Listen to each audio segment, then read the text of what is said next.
Hey everyone, my name is Jandel Manalo. My report is from Thomas Friedman. The World is Flat 2005. Thomas Friedman outlines three stages of globalization, each defined by different historic periods and drive forces. There are three types of globalization.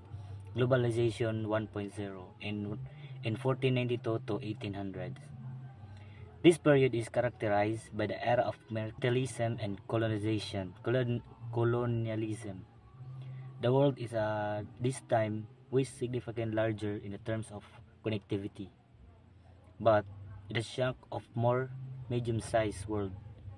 The drive force behind this globalization phase were physical resources such as workforce, horsepower, wind power, and later steam power. These sources allowed the European powers to explore, conquer, and establish trade routes, connecting different parts of the world for the first time. The Globalization 2.0, 1800s to early 20th century. This phase corresponds to the era of Pax Britannica, at a period when Great Britain held global dominance in trade, security, and economic power. Globalization 2.0 was driven primarily by the rise of new institutions, such as establishment of the global markets and the multinational corporation. These institutions helped lower trade barriers and allowed to more interconnected global economics, particularly in industrial area. And the last, globalization 3.0, second half of the 20th century. These stages represent the age of Pax Americana, wherein the United States become the dominant global power in the terms of security, trade, economic influence.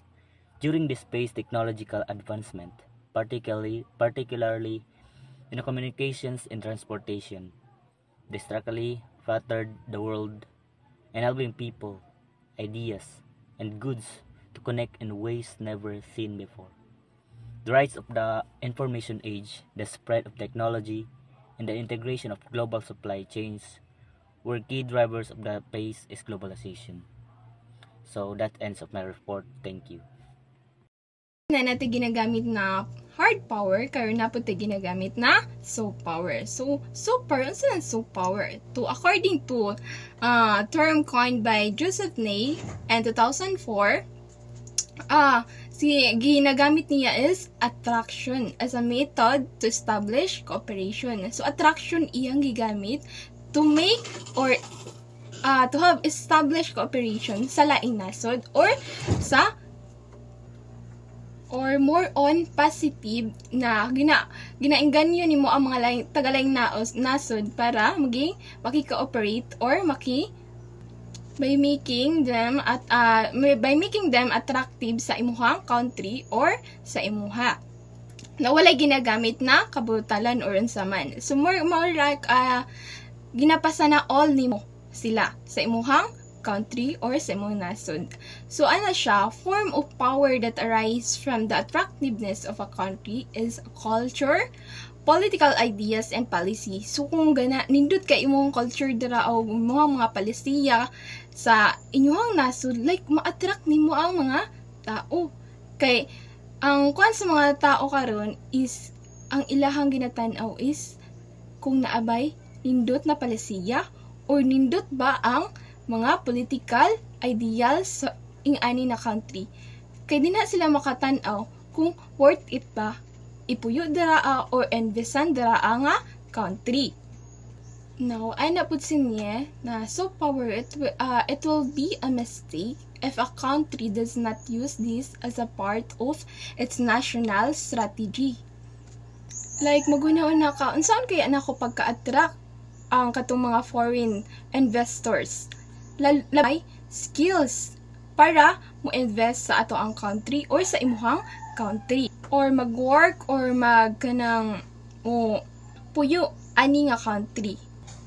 So still according to Ney that soft power daw is always been more effective than force. So nakay katungod nga kay choice na or mo invest ba ka or dili. So as also ng soft power daw kay na ay shared values such as democracy, individual opportunities are highly persuasive. Meaning na makita na to like sa ato ang mga dream countries, 'di ba? Kailangan na sila makita nimo kung like sa Amerika, makita nimo ang nasilay democracy o human rights. So wala sila pakialam kung unsay ginabuhat sa mga tao or wala sila pakialam unsay suoton nimo or unsay gender nimo dira, wala sila pakialam. Nasilay human rights o napud sila individual opportunities. Daghan kay sila opportunities ang matag usa dito sa laing nasod. And or unsay ko ano mo sa kinabuhi, unsay level nimo sa kinabuhi. So muna mas attractive ang naay. So that's why mas attractive ang mga countries nga na nagagamit og soft power. So di man ta gusto na mo puyo ta na lugar nga dili ta respected, dili ta wala tay pagalang.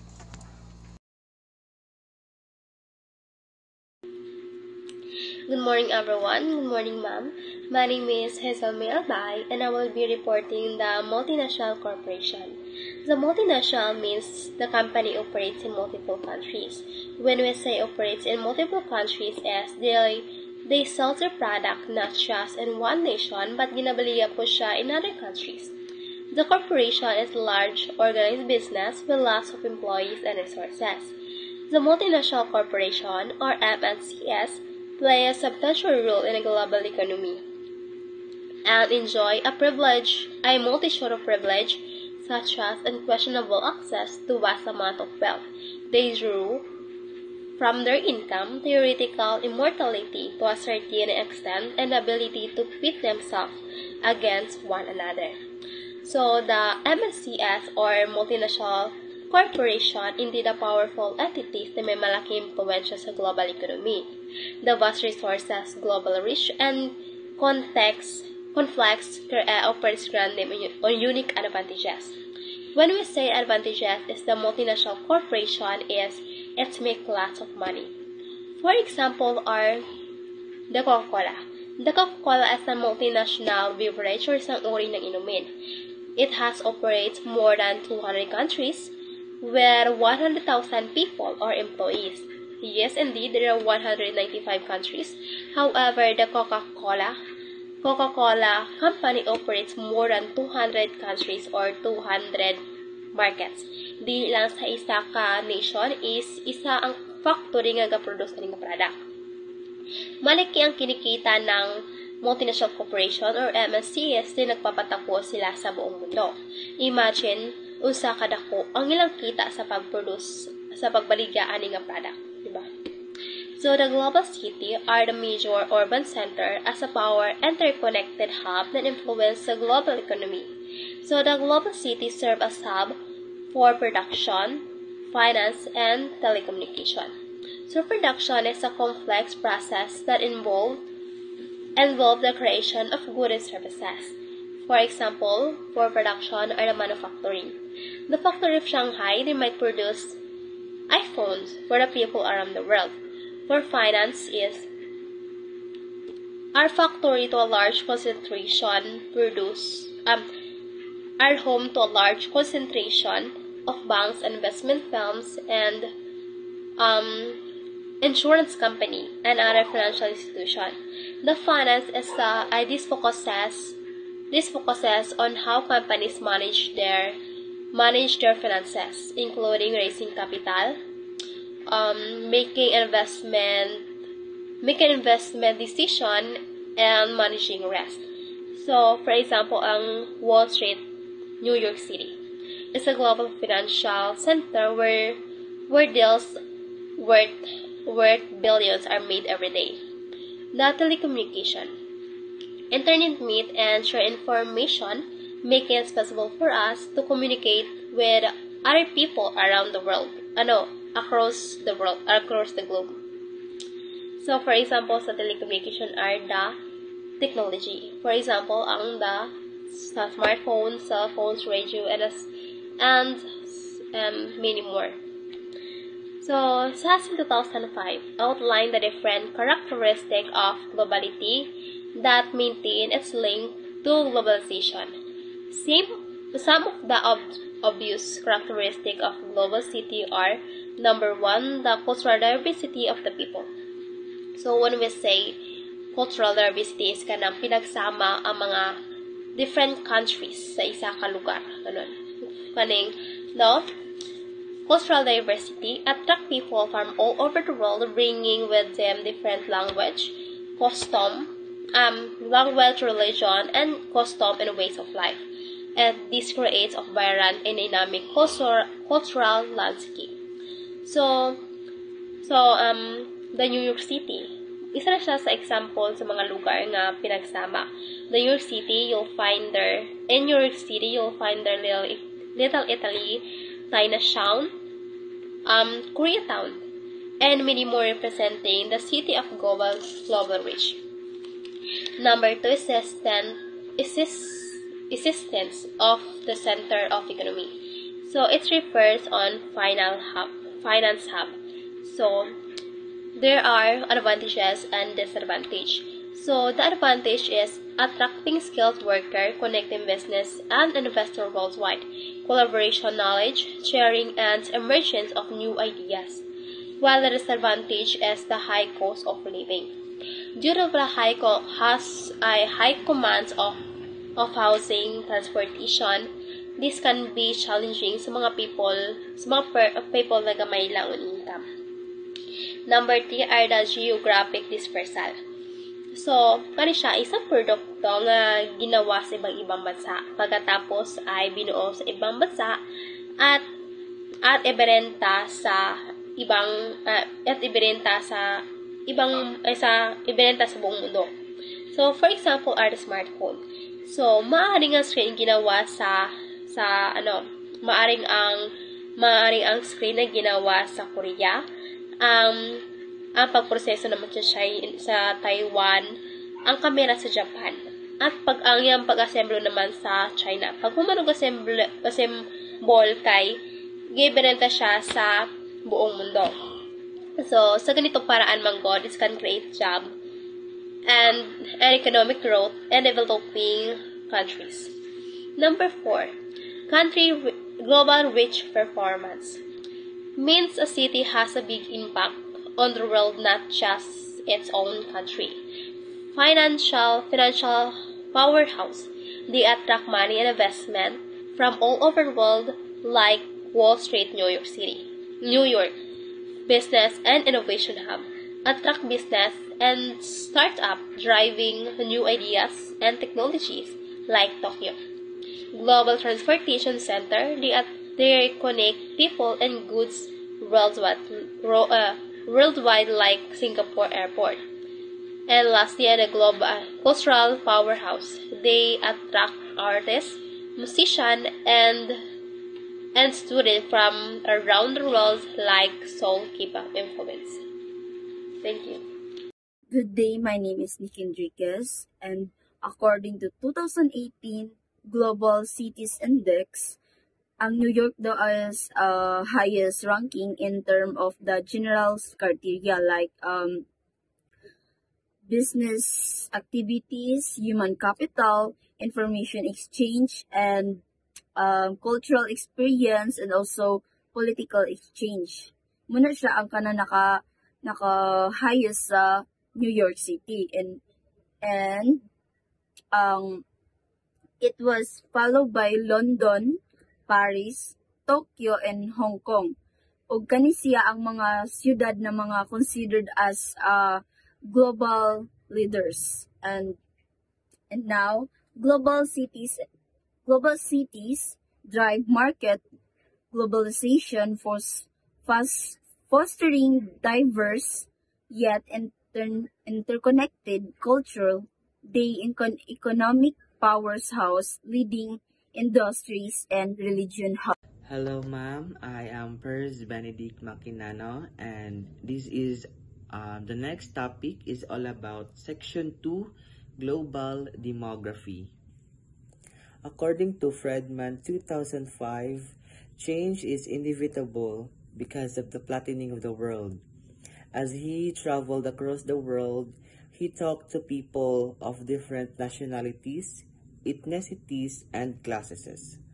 So the meaning of this sentence or problem is Thomas Friedman argues that change is inevitable due to the flattening of the world. This concept refers to how globalization, technology, and interconnectedness have reduced to the barriers between people across the nations. As he interacted with individuals from diverse backgrounds, he observes how these dynamics created a more interconnected and competitive world where change happens rapidly. For Viocci and Chioppi 2013, they state that globalization is continual increase in transnational and worldwide economic, social, and cultural interactions that surpass the boundaries of states, which altogether generates political implications. Based on my understanding in this concept about the Viocci and Chioppi's 2013, that the globalization is characterized by the growing integrations of economies, societies, and cultures across state borders. This interconnectedness creates political implications such as shifts in power dynamics, the formations of transnational policies, and the need for cooperative governance, global issues like climate change, trade, and human rights. Demography is a field in statistics that is concerned with births, deaths, income, or incidence of disease, which later illustrates the changing structures of human populations. In the context of political science, demography is a statistically study to determine world population. My understanding about this demography is a statistically study focuses on trends such as birth, deaths, income, and disease incidence to analyze the involving structures of populations. In political science, demography helps understand global populations trends such as population growth, migration, and aging, which is influence a political and economic policies, resource distribution, and societal development. Based on my understanding about this concept again, is this means that the non-state actors such as NGOs, multinational corporations, and international organizations are playing a more prominent role in global governance. Technological advancements enable rapid communications, collaborations, and the spread of ideas, further connecting societies and shaping global political, social, and economic landscapes. In summary of my topic is the combination of globalization, demographic shift, technological progress, and the role of international organization has created a world that is interconnected, dynamic, and subject constant change impacting governance, society, and individuals on a global scale. Magandang araw sa inyong lahat. Ako po si Dylan Miguel Cipriano at ngayon ipagpatuloy ko ang pagbibigay ng konting impormasyon tungkol sa pandaigdigang panlipunan. Ang idea ng isang pandaigdigang lipunang sibil ay nakita noong dekada 19 na bilang isang muisik ng bagong grupo, organisasyon at kilusan na nagsimulang lumitaw, na parehong hinahangad na hamunin o labanan ang nakikita bilang globalisasyon ng korporasyon at lumikha ng mga articulate na modelo ng panlipunan, pang-ekonomiya at pampolitiko na pag-unlad. Haywood 2011. Ang pagbuo ng isang pandaigdigang lipunan sibil ay resulta ng isang backlash laban sa malayong pamilihan kapitalismo. Ito ay nasa isang pandaigdigang civil society kung saan ang transnational, non-governmental, ang mga organisasyon ay kilusang panlipunan, ay nagpapatakbo at nag-aalok ng alternatibo sa transnational, mga korporasyon. Ang papel ng isang pandaigdigang lipunan ay kapansin-pansing impluwensya nito sa paggawa ng desisyon sa institusyon na nakakaapekto sa mga populasyon sa pangkalahatan. So hi guys, so karon ang atong hisgutan is about sa akong topic which is ang demography.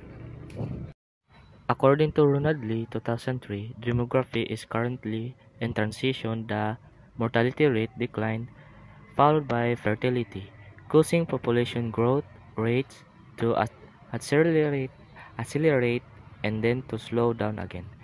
This demographic transition leads to low fertility, long life, and an old population. So, ang demography is a statistical study of human populations. Pasabot, ang demography nag-study siya sa human populations. And kini nagpasabot sa pang-analisar sa size, structure, and movements of population over time. And demographers look at things like sa rate sa pagkatawo, rate sa ikamatyon, migrasyon, o pagtigulang to understand how population grow, shrink, and change. So, ang gamiton nato na example ni kay United Kingdom or UK because as an example of a country that has undergone the demography. So, sa akong example, i-explain ako kung ano ang UK nag-undergone sa demography or demographic.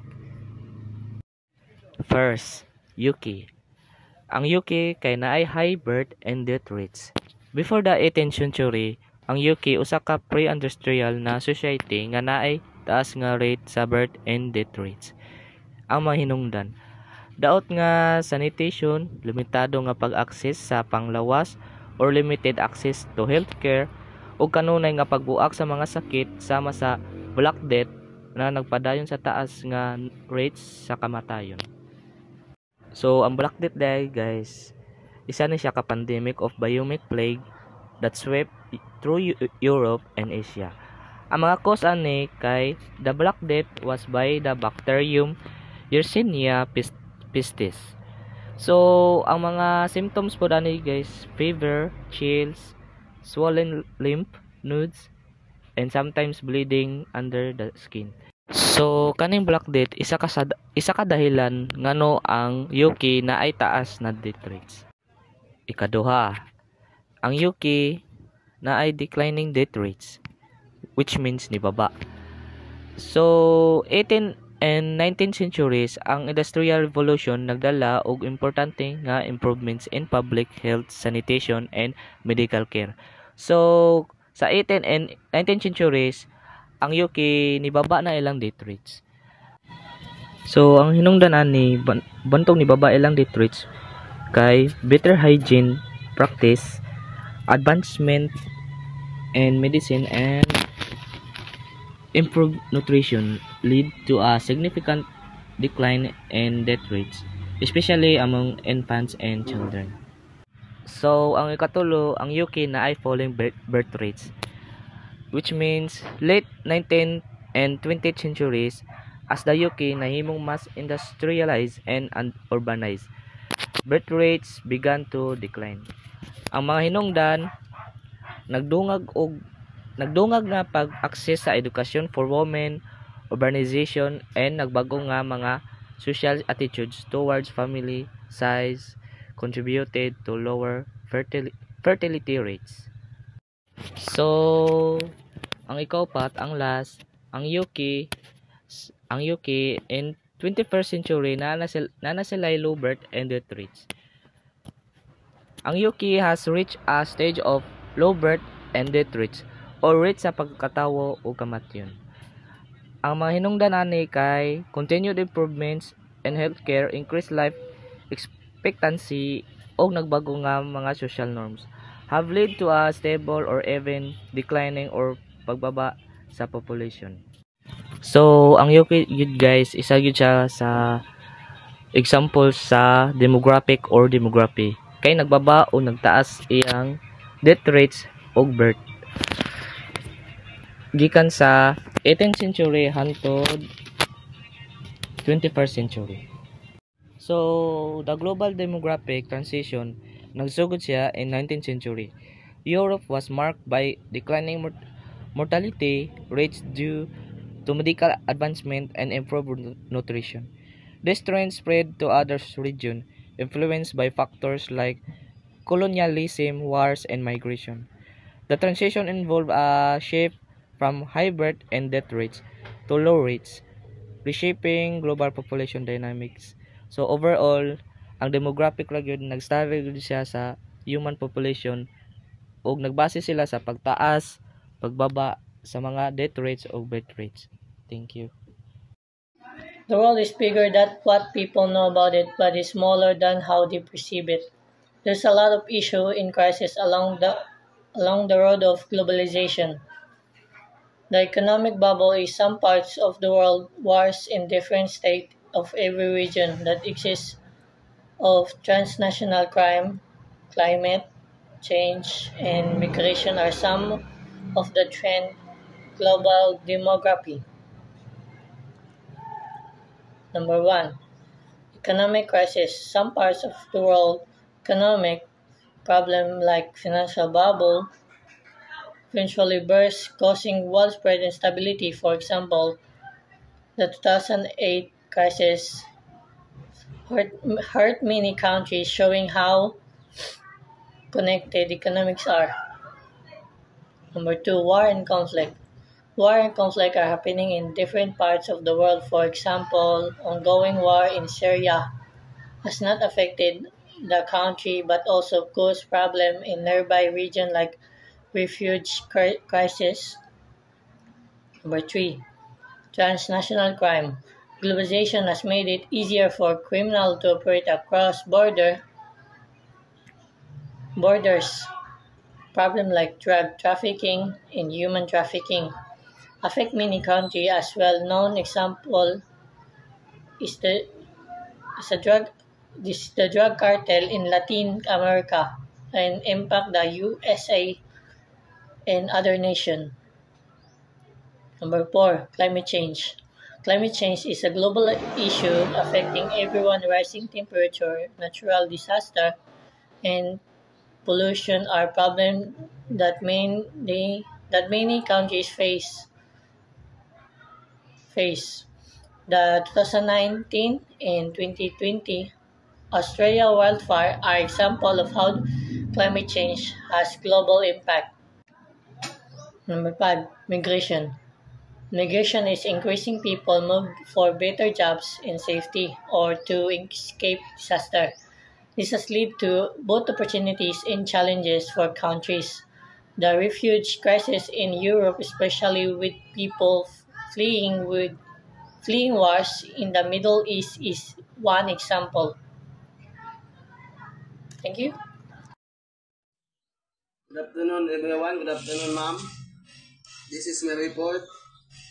since globalization has something to do with the population demand of state, its effect on demography in terms of overpopulation must be noted.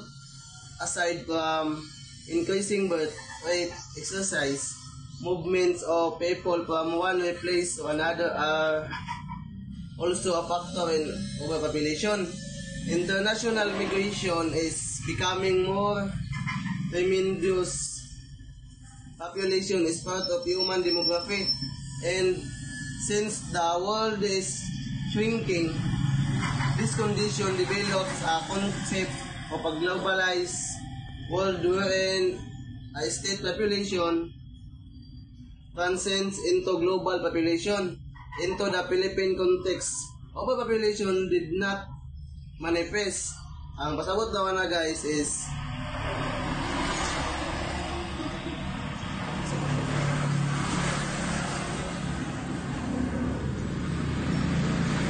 tungod kay ang globalisasyon adunay kalibutan sa panginahanglan sa populasyon sa usa ka estado.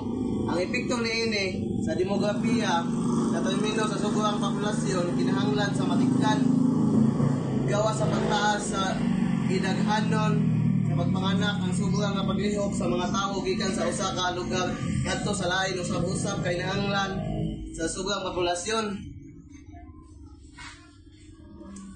Ang international nga paglalin nahimong mas grabe ang populasyon kabahin sa demografiya sa tawo tungod kay ang kalibutan nagkagamay kini nga kahimtang nagpalambo sa usa ka konsepto sa usa ka globalisasyon kalibutan diin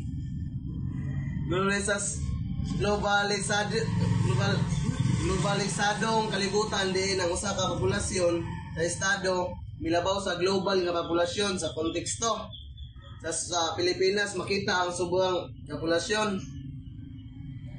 Globalization kay gina demand of state kabalo tanin nyo tanan.